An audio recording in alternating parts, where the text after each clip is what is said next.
What is going on, guys? Welcome back.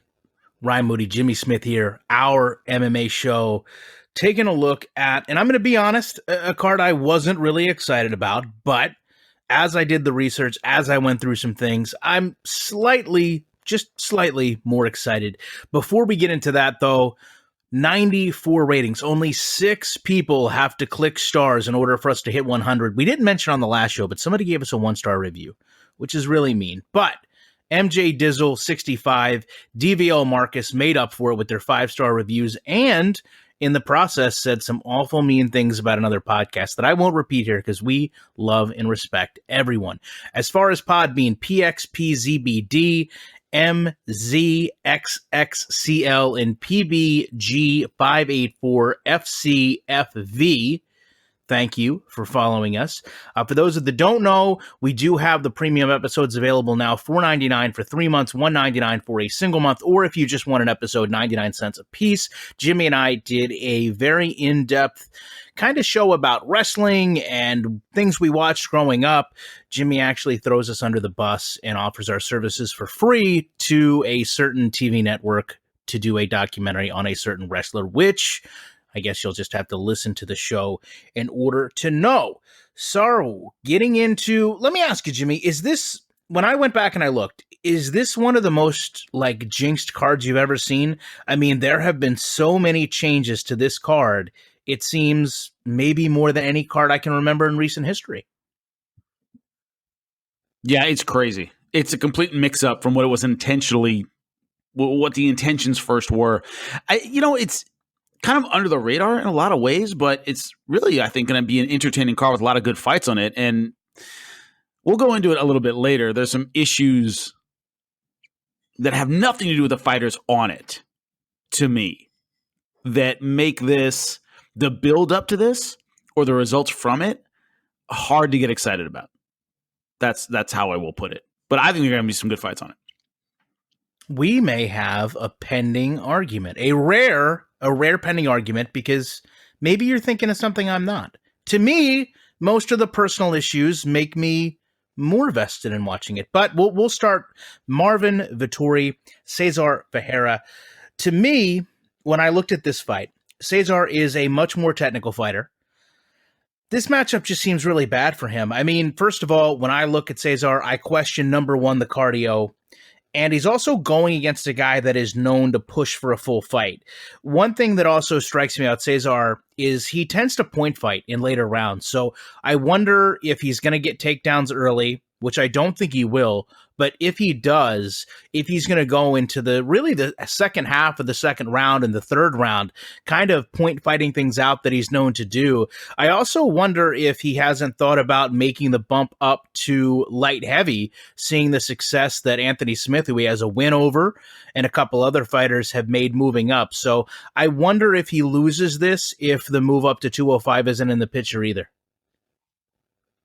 It certainly could be. Jaak Hermansson, another guy he has a win over, which is impressive because he just beat Jacare. The Ian Heinisch fight, which I hate to be that guy, I called going exactly that way. I thought Fajeda would have success early and Ian Heinisch would take over late, and that's what happened. That's about not just pacing, but also putting knowing what your jiu-jitsu style is. If you're a guy who needs a lot of time to get submissions going, you need to get a takedown early and be heavy the entire time, keep a lot of pressure. He's more that kind of guy.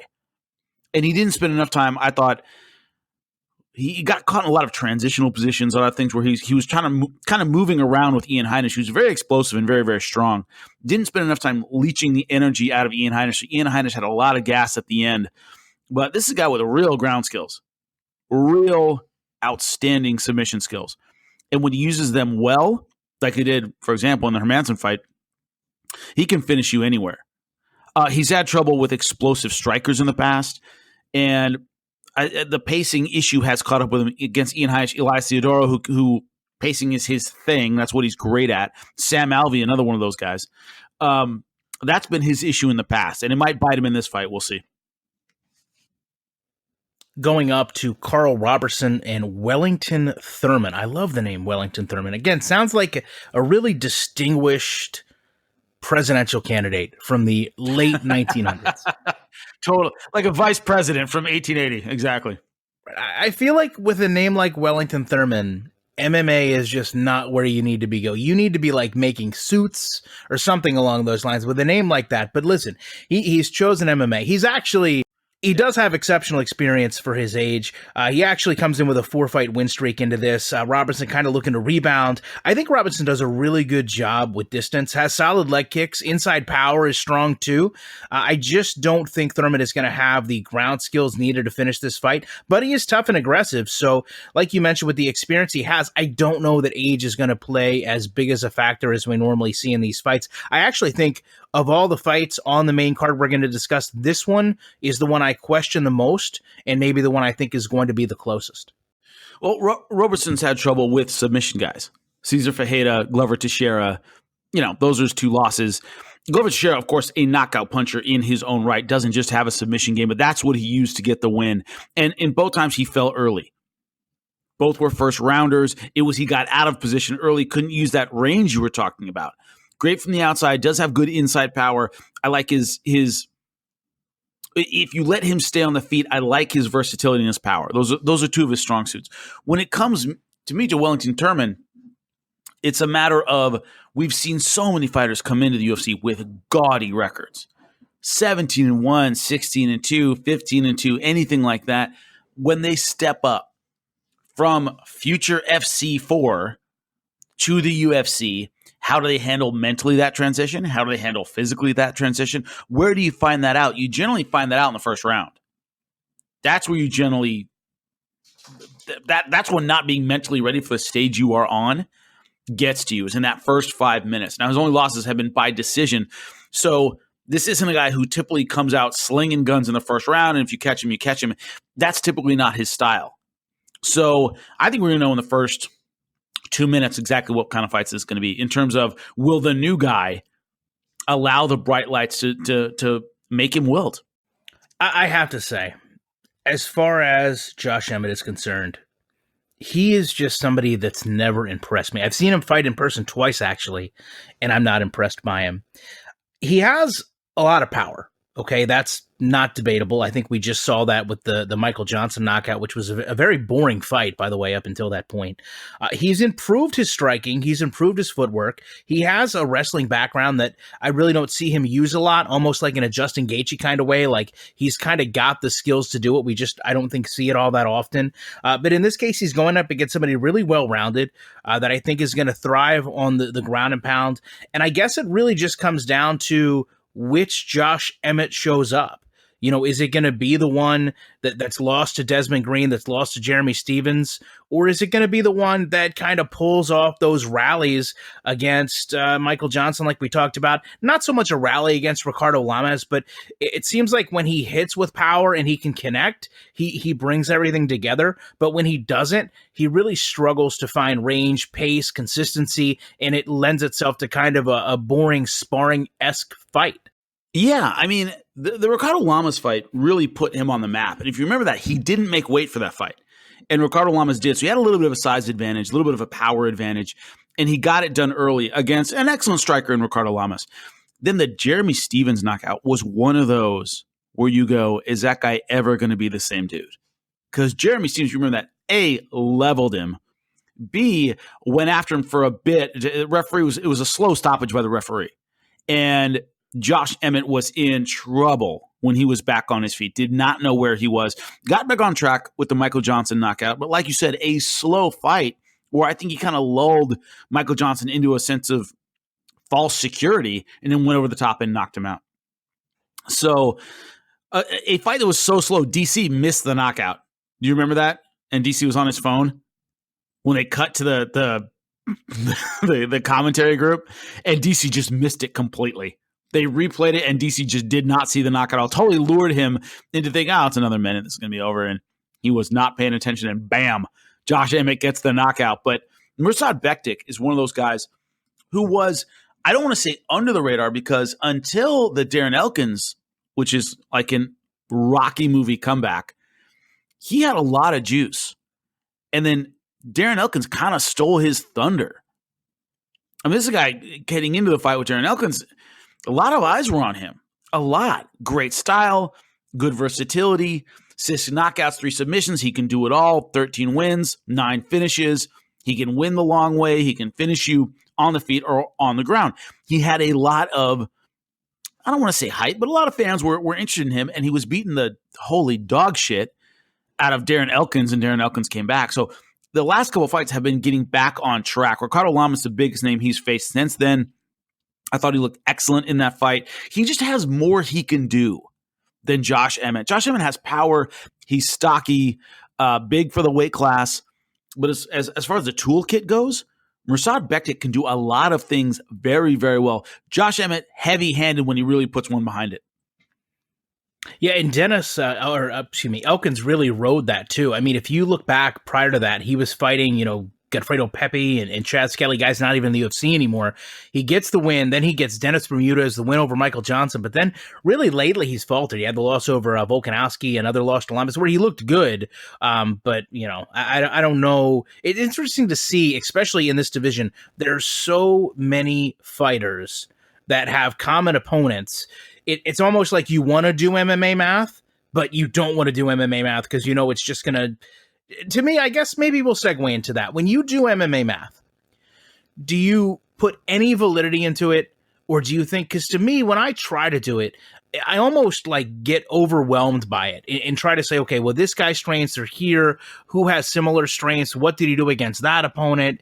It just always seems to kind of cloud the waters for me. I think I do a lot better when I look at what I think each fighter's strengths are, make a determination of what their game plan is going to be, and then see who can, I think, implement that the best given strengths versus weaknesses, as opposed to sitting here, which you can do all day, and try to find common opponents or common themes.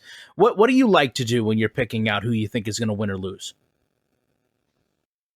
I look more for themes. Something like great wrestler against Damian Maia. He always has trouble with great wrestlers. That's never changed his entire career. The only one he beat was Chael Sonnen, which is impressive. But against Kamaru Usman, Colby Covington, Tyron Woodley, he tends to have boring fights. He tends to lose by decision. And they are just – so you look at those themes of this guy just has trouble with fighters like X.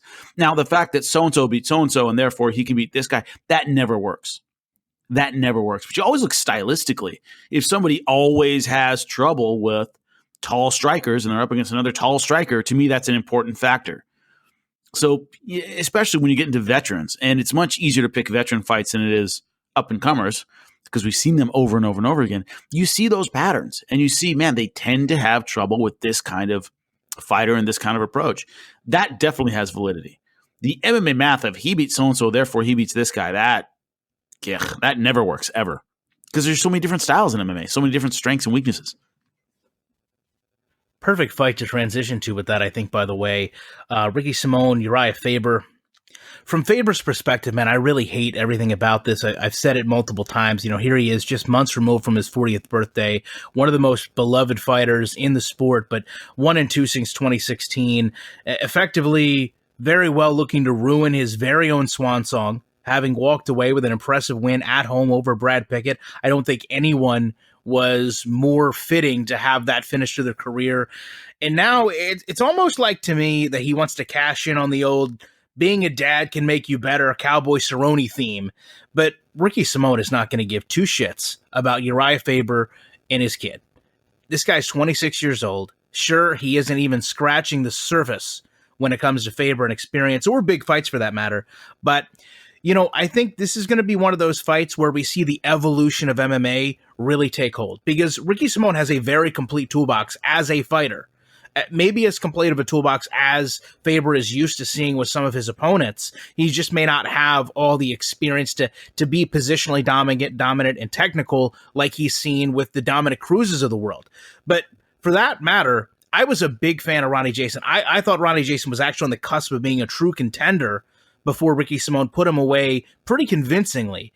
And I just don't think that Uriah Faber is going to be able to offer much in terms of resistance in this fight. I happen to agree. And what bothers me about this is whatever Uriah Faber we see from here on out will not be as good as the Uriah Faber who, A, fought Dominic Cruz their first title fight at 135 in the UFC. Not the guy who ran through competition in the WEC until running into Mike Thomas Brown. Whatever we see from this point will be a shadow of the guy we saw before. Even if he gets past Simone and manages to win this, okay, that'd be great.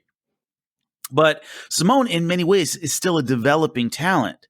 If you right now made a list of greatest UFC fighters to never win, a Mount Rushmore of UFC fighters who never won a UFC title, Faber's got to be on it. Am I wrong? How could you have a Mount Rushmore of the second best? That wouldn't be Mount Rushmore. Sure. I'm just saying, like a mini Mount Rushmore. Like there's Mount Rushmore, and then there was like a smaller Mount Rushmore next to it of guys Like a who hill? never won a UFC title. Just a hill. A hill, a hill Rushmore. Instead of Mountain Rushmore, Hill Rushmore.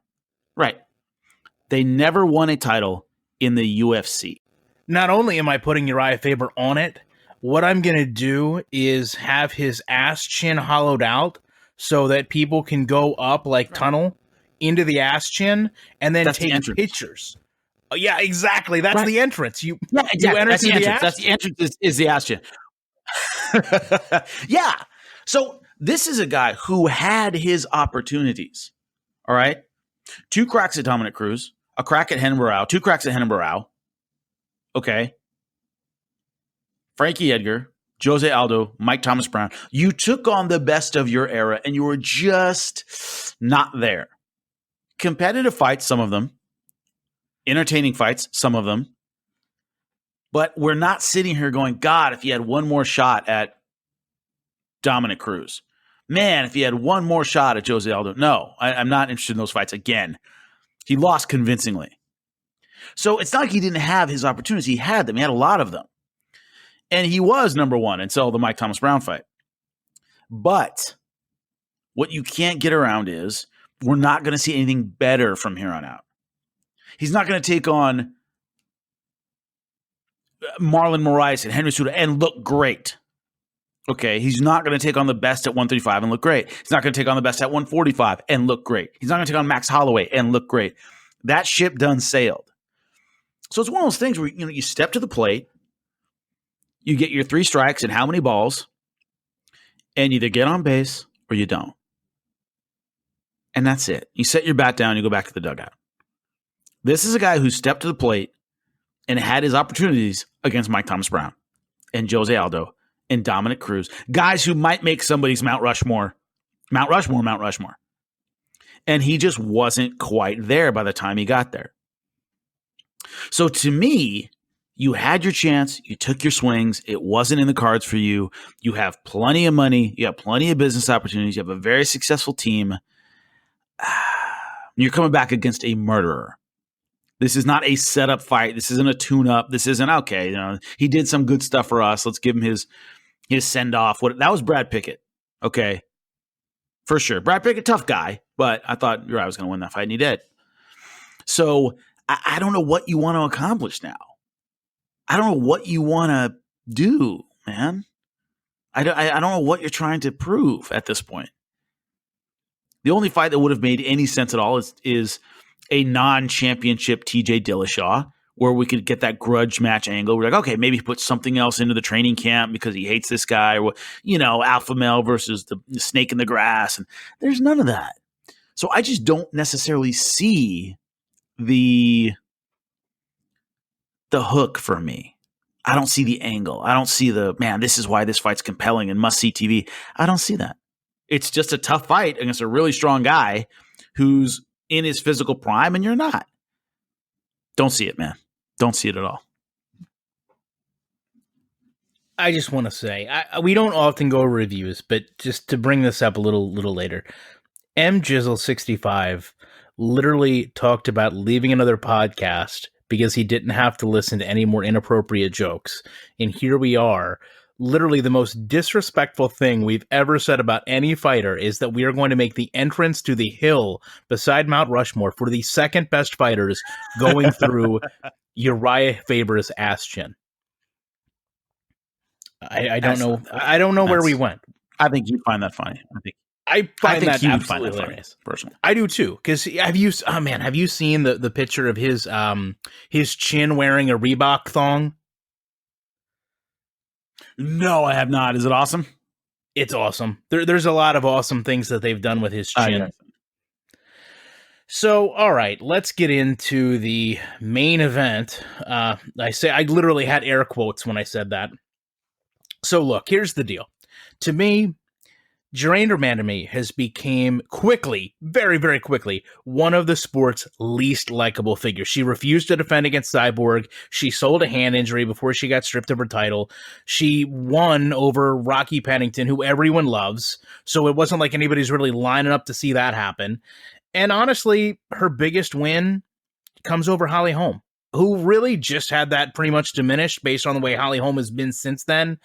It's almost like a complete contrast when you look at Aspen Ladd. She's got 6 finishes out of 8 fights. Sure, she doesn't have the star power fights like Randamie did. I mean, she's got, Bud and Nunes on her record. Nobody's really going to match that at this point.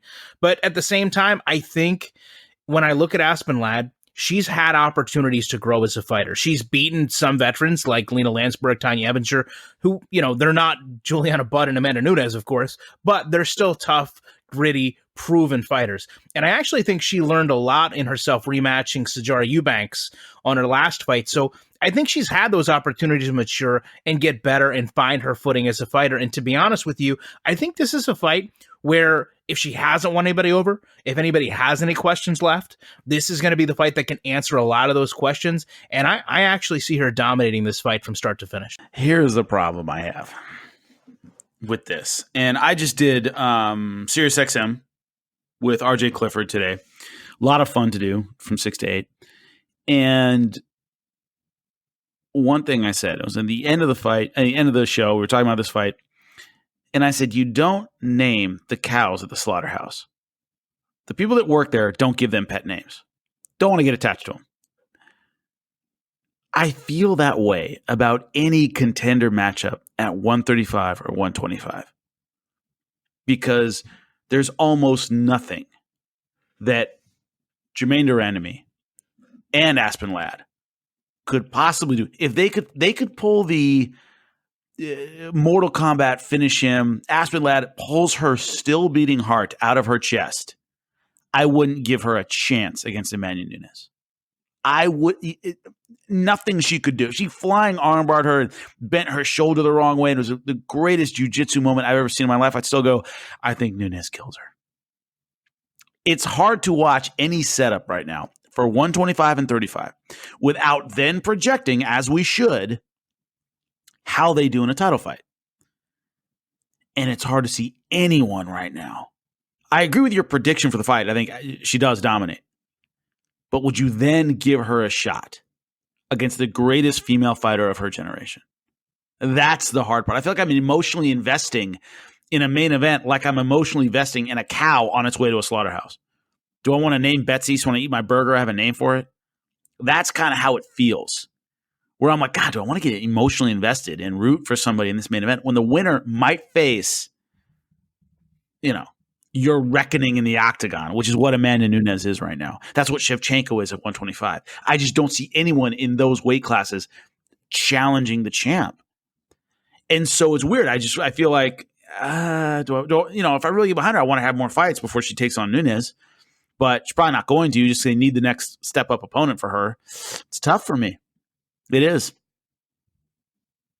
That's a really weird way to look at it. So you're actually looking further down the road than she is, in a way. Yeah, probably. I don't know what's in her head, but when I see a contender fight, the when you saw Colby Covington, however you feel about Colby Covington, beat the piss out of Damian Maia in Brazil. What's your next thought? Is man, whoa, what can that guy do with a title shot?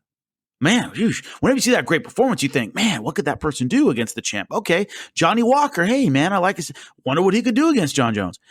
To have them run face first into a buzzsaw, which is Shevchenko, which is Nunes, and I don't see anyone right now in these divisions, in either division, really having a shot against either one of them. Yeah, that's what really gets me pumped about Now, this isn't a winner gets a title shot necessarily kind of fight, but it's certainly you want to be able to project this winner into that title conversation, and don't want to necessarily see that because I think Nunes wrecks her.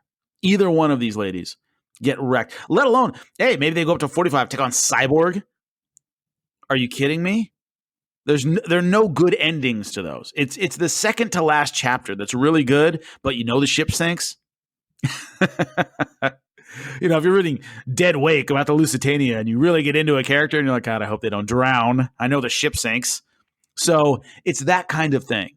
We're projecting ahead to where these fighters potentially go. That's hard with champions as good as Shevchenko and Nunes, who are so far, in my opinion, ahead of the pack. Do you think that's why, at least with women's 135, they don't seem to be promoting this division much or pushing these fighters?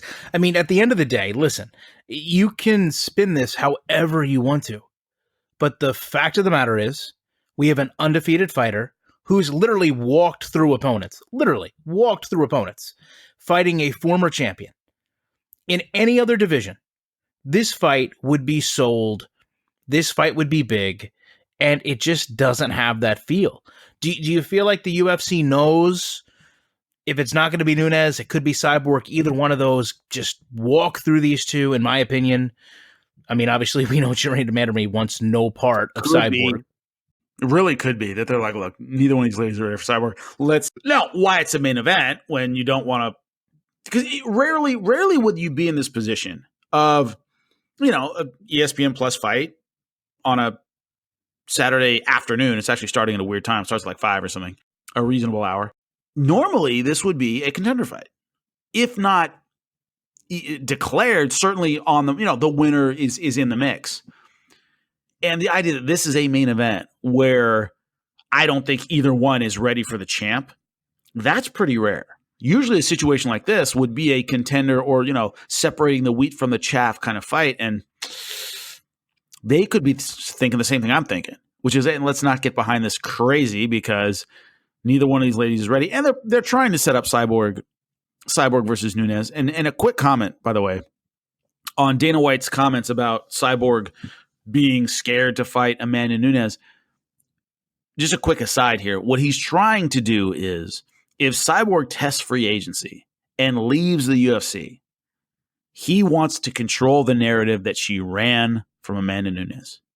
That is the drum he will beat if she gets a great offer from Bellator and leaves, or a great offer from ONE FC and leaves, or Ryzen or wherever, that you left because you were scared. Now, I don't believe that's true for a second. And a lot of hardcore fans won't believe that's true for a second, but a lot of fans will if he beats the drum hard enough. So she can get upset, we can get upset, fans can get upset.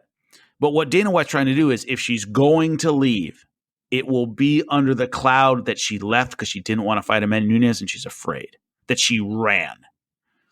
And so that's the narrative he's setting up with those comments. We talked on the Premium podcast about the love for the business, at least in wrestling. And yet here we are talking about the business of UFC, whether it's kind of selling down Thiago Santos after a title fight, or selling down somebody that's about to be maybe not re-signing a contract, not just to diminish their value, but like you said, to really control that story that the UFC is the most powerful, or the UFC is making the most important fights. And you kind of have to control that. And it's a really slippery slope. I mean, in a way, you're being super disrespectful to these fighters by doing it, but the end result is you're ultimately selling the fans at getting a quote-unquote better product, but you're also making them more apt to want to buy a product. Exactly. Well, the thing is, and we talked about MMA on our Premium podcast, I thought we had a really great discussion about it, but Vince McMahon makes no bones about, I'm inventing a character. I'm inventing a storyline. I'm sitting down with writers deciding how this storyline goes. There's no lip service to objectivity. There's no lip service to, I'm just calling it how I see it. He doesn't even say that. I'm literally, openly, obviously scripting. There are no truth points. Okay? WWE can take this business model and run with it all the way. We can completely make up stories. That's what we do. That's the difference. Is WWE can just do that whenever it wants, whenever it wants. The problem with UFC fans is they expect Dana White or whoever it is at the UFC to act like a Roger Goodell or a Bud Selig or whoever's in charge of Major League Baseball or the NFL in that capacity. They are salesmen. They are businessmen. So it's almost a combination of that CEO and matchmaker and Vince McMahon and all these things together. Vince McMahon just has one of it. I don't worry about the integrity of my sport. It's not a sport. It's entertainment. So he can just run with it all the way. But the people that go, God, why is Dana saying X, Y, and Z? Oh, like Cyborg fought everybody. She did this. Yeah, that's all true. But he's writing a narrative that helps his business, that devalues an asset if it leaves and pumps the value of the asset up if it stays. That's what a businessman does. If the asset's going to leave, I want it to leave with no value. If it's going to stay, I want to bring its value up. If you stay, you fight Amanda Nunes and you have a chance to erase that loss and reclaim the throne in women's MMA. If you leave, you ran, you're a coward, you're hiding. That's the narrative I want to write, and he will. But the problem is when these things backfire. When you have Roy McDonald leave and go win a championship and leave so many questions unanswered. When you hype a Sage Northcutt that leaves and looks even worse than he was when he was there. When you push out a Leslie Smith and it looks like it's all political. I mean, it's not always worked out the perfect way. And to this exact point, if you get a situation where now you have Cyborg stay, well, Cyborg spent a long time outside of the UFC, a long time petitioning to get into the UFC. They literally had to make a division for it because the narrative was Ronda Rousey was scared. So you had your champion of the UFC scared, essentially, in my opinion, to fight Chris Cyborg. Then Chris Cyborg comes in, sure, doesn't have the best run, but now you're going to paint her as being scared to fight again? And then if she stays, why would you work to maintain a coward on your roster if that's truly how you feel? To me, that doesn't make a whole lot of sense. Right, but it's. I think she's scared. As soon as she signs, guess she's not scared. It's easy to flip the switch on that narrative. Remember, he called her Vanderlei in a dress or something? He had nothing good to say about her. And then she started winning, he started making money, and that all stopped. There are short memories in the sport. What the UFC does so well when it comes to, and it's not just them, it's also fan perception, okay? A fighter leaves the UFC.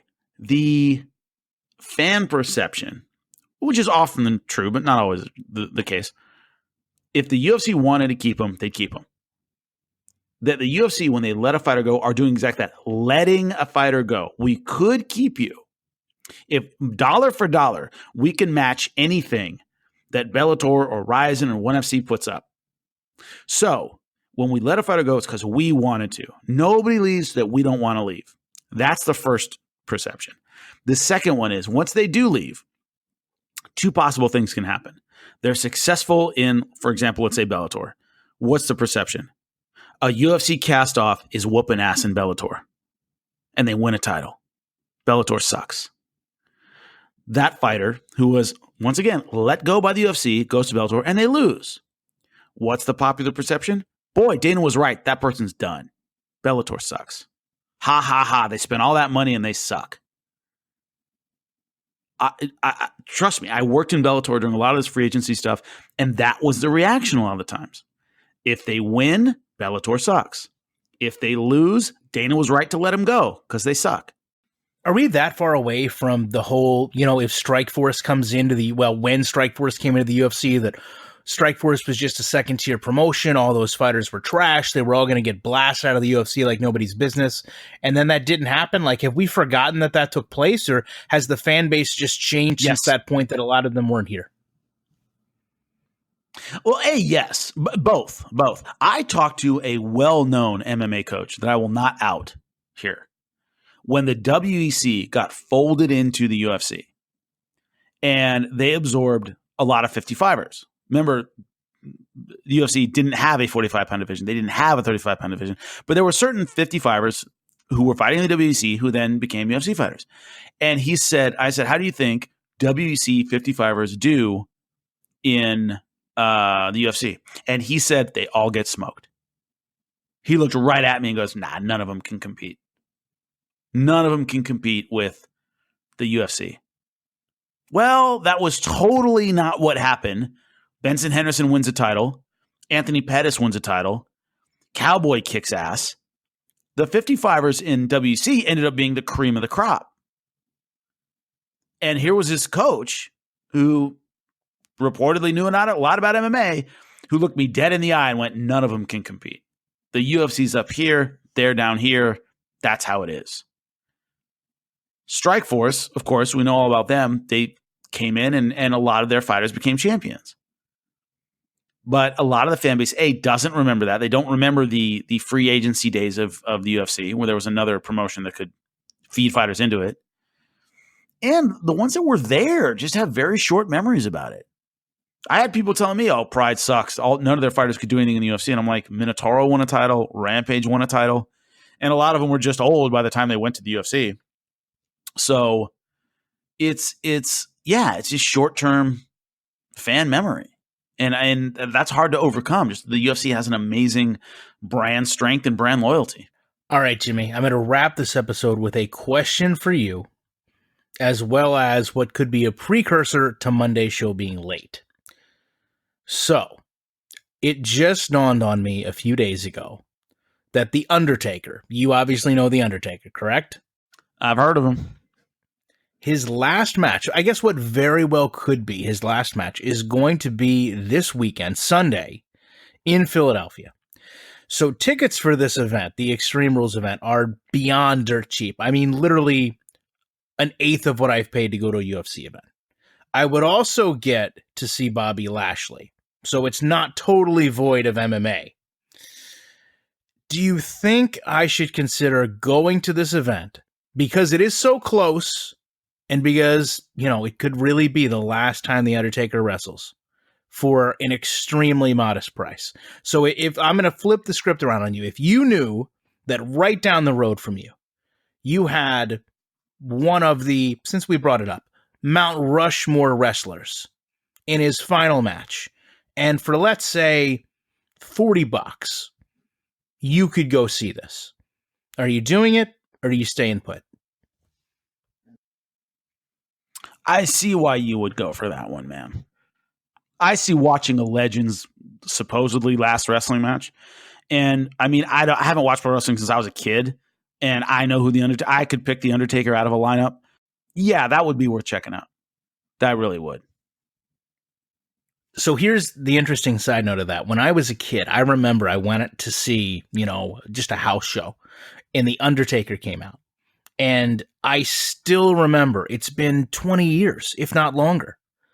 I still remember all the lights. Probably the first time at that point I'd ever been in an arena, because this doesn't happen all that often, where all the lights go out and nothing else really happens. It happens in a UFC card, they light up the TV. Happens in Bellator, they light up the walk. Not many times do you go to a sporting event and all the lights just go out to go out. I still remember it literally, I don't know, and hopefully somebody that listens to this has been to a wrestling event where The Undertaker came out. I swear to you, Jimmy, the lights went out and they turned on the AC. It got colder in there immediately. And it is the weirdest feeling to be in an arena like that and it just be nearly pitch black. That's got to be cool. That's got to be cool. Yeah. I figure it's worth the $45 just for that. I don't know. I haven't decided yet. I really don't want to go by myself. I've got a friend that's actually coming back from Los Angeles that day, Las Vegas that day, somewhere out west. I just, this is where we're going to lose some subscribers, I suppose. I would feel weird going to a wrestling event alone because it just seems, I don't know, man. It seems like you're that guy, right? Like you're that guy going to the wrestling event alone, and no one's going to believe you, when you tell them, like, oh, I'm just here for The Undertaker, and then I'll probably leave.